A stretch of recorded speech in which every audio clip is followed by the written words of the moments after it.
Ada 4 sahabat, Julian, Dick, Anne, dan George, yang lagi liburan musim panas di sebuah pondok di desa. Pondok tua itu milik Tante George, namanya Fanny. Tempatnya asri banget, halamannya luas, dan ada loteng yang misterius. Nah, pas lagi hujan sore-sore, mereka iseng-iseng deh ke loteng. Di sana, mereka nemuin peta tua berdebu yang terselip di dalam buku tua. Peta itu udah menguning, nunjukin jalan setapak yang berujung di tanda silang bertuliskan harta karun Kapten Blackheart. Wah, mereka girang banget. Jangan-jangan ini peta harta karun beneran. Mereka pun mutusin buat berpetualang nyari harta karun itu. Tas sudah disiapin, diisi bekal, senter, sama kompas, siap buat apapun. Besok paginya, matahari bersinar cerah, kayaknya lagi nyemangatin mereka. Mereka pun mulai perjalanan ke hutan terdekat, mengikuti petunjuk di peta. Rasanya kayak penjelajah sungguhan. Jantung mereka berdebar-debar karena nggak sabar. Di hutan, suara burung dan gemerisik daun bikin suasana makin hidup. Mereka terus jalan, hati mereka makin gak karuan setiap kali ngelihat tanda-tanda di peta. Sambil bercanda, persahabatan mereka makin erat saat mereka masuk lebih dalam ke hutan yang penuh misteri. Mereka nggak tahu petualangan seru apa yang sudah menunggu. Peta itu membawa mereka semakin dalam ke hutan. Pohon-pohonnya makin lebat, bayangannya panjang kayak bisikin rahasia. Mereka mulai merasa takut, tapi rasa penasaran mereka lebih besar. Mereka terus jalan, bertekad untuk menemukan harta karun itu. Saat mereka lagi asik jalan, mereka merasa kayak diawasi. Ada suara-suara aneh, dan mereka ngelihat bayangan orang ngintip-ngintip. Awalnya mereka pikir itu cuma perasaan mereka aja, tapi makin lama mereka makin curiga. Jangan-jangan mereka diikuti? Suatu sore saat mereka lagi siap-siap mau kemping, Julian sadar ada yang aneh. Kompas mereka bergerak nggak karuan, jarumnya muter-muter sendiri. Dia lihat peta lagi, mukanya langsung cemberut. Mereka salah jalan. Tiba-tiba mereka sadar sesuatu yang bikin mereka shock. Dick, yang seharian ini pendiam banget, menghilang. Dan dia bawa peta itu. Perut mereka langsung mules. Apa Dick berkhianat ya?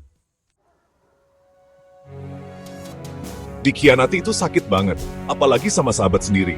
Ketiga sahabat kita ini sedih banget. Tapi mereka harus nemuin Dick. Mereka pun masuk lagi ke hutan, ngikutin jejak yang ditinggalkan Dick. Hutan yang tadinya terasa biasa aja, sekarang jadi kayak tempat yang berbahaya. Saat mereka ngikutin jejak Dick, mereka nemuin bukti yang bikin mereka makin yakin. Dick sengaja ninggalin tanda-tanda palsu di sepanjang jalan, sengaja buat bikin mereka tersesat. Kenapa dia ngelakuin itu? Apa dia tergoda sama harta karun itu sampai tega ngehianatin sahabatnya sendiri? Setelah berjam-jam mereka nyari tanpa henti, akhirnya mereka menemukan Dick. Dia lagi berdiri di tepi sungai yang deras, membelakangi mereka. Penampilannya beda, bahunya terkulai lemas, wajahnya pucat.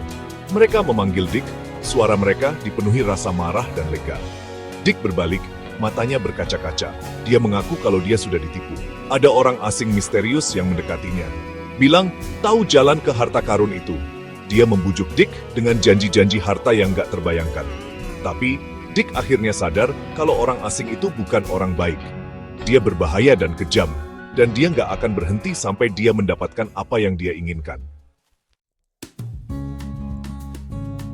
Dick udah dibutakan sama harta karun, sampai-sampai dia ngehianatin sahabat-sahabatnya.